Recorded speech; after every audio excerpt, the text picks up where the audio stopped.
माघ मकर गति रवि जब होई, तीरथ पति हैं आओ सब कोई।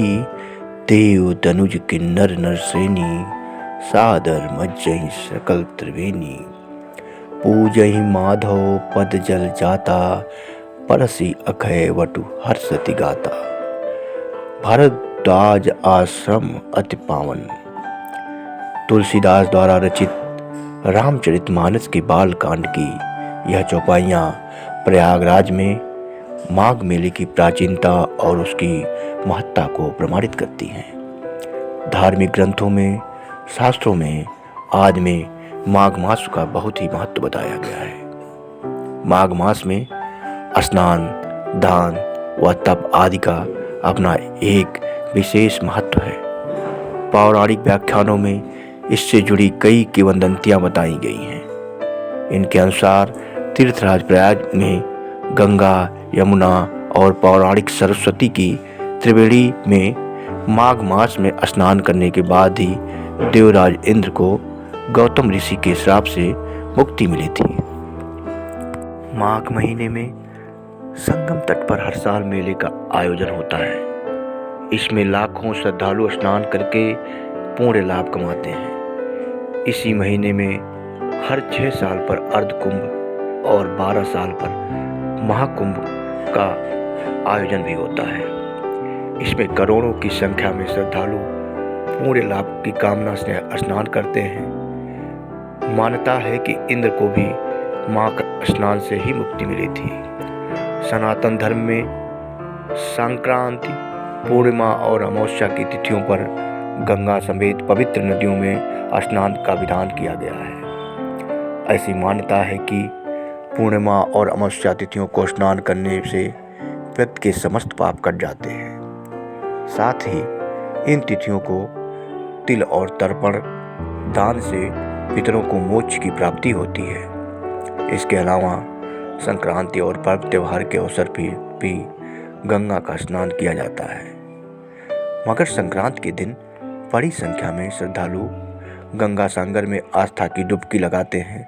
साथ ही प्रयागराज संगम में भी श्रद्धालु स्नान और ध्यान करते हैं। लेकिन मकर संक्रांति के दिन प्रयागराज संगम में स्नान करने का अपना अलग ही महत्व है। आइए जानते हैं यहाँ का क्या है महत्व। धार्मिक मान्यता है कि जिस जगह पर 3 नदियों का मिलन होता है उस जगह को संगम और त्रिवेणी के नाम से जाना जाता है। भारत में दर्जनों नदियाँ हैं। इनमें कई नदियाँ आपस में मिलती हैं और संगम बनाती हैं।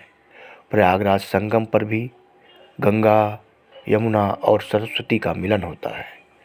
सनातन धर्म में गंगा को पवित्र नदी माना जाता है। इसके बाद अन्य नदियों का स्नान आता है। राजा सागर के पुत्रों को मोक्ष दिलाने हेतु माँ पार्वती गंगा के रूप में पृथ्वी पर अवतरित हुई थी। सनातन शास्त्रों में निहित है कि मकर संक्रांति के दिन गंगा पृथ्वी पर आई। इसके लिए मकर संक्रांति के दिन गंगा स्नान का विधान किया गया। वहीं प्रयागराज में गंगा स्नान करने से मोक्ष की प्राप्ति होती है। इसलिए मकर संक्रांति पर प्रयागराज संगम में स्नान किया जाना सबसे महत्वपूर्ण माना जाता है। अनेक पुराणों में ऐसे प्रसंग आए हैं कि तीर्थराज की पहचान होने के बाद काशी विश्वनाथ स्वयं आकर प्रयाग में रहने लगे थे। पद्म पुराण के अनुसार भगवान मेड़ी माधव को शिव अत्यंत प्रिय माने जाते हैं। वहीं शिव अवंतिका में महाकालेश्वर के रूप में विराजमान हैं। शिव कांची की पूर्ण गरिमा के कारण है। उनका प्रयाग में निरंतर निवास करना शैव और वैष्णव के समन्वय का प्रमाण माना जाता है। उन्होंने धर्म ग्रंथों में तो प्रयाग का मान बढ़ाते हुए प्रयाग को सबसे अधिक पुण्य कमाने वाली जगह माना है। माघ मासे गमिष्यन्ति गंगा यमुना संगमे। माघ मासे गमिष्यन्ति गंगा यमुना संगमे। ब्रह्मा विष्णु महादेव रुद्रादित्य मरुद्गणः। अर्थात ब्रह्मा, विष्णु, महेश, आदित्य तथा मरुदगण माघ मास में प्रयागराज के लिए यमुना के संगम पर गमन करते हैं। प्रयागे माघ मासे तू त्र्यहं स्नान रूप यद्वेद तथा स्वेश सहस्त्रेणे तत्फलम लभेत भुवि। प्रयाग में माघ मास के अंदर 3 बार स्नान करने से जो फल मिलता है वह पृथ्वी में 10,000 अश्वमेध यज्ञ करने से के बराबर माना जाता है।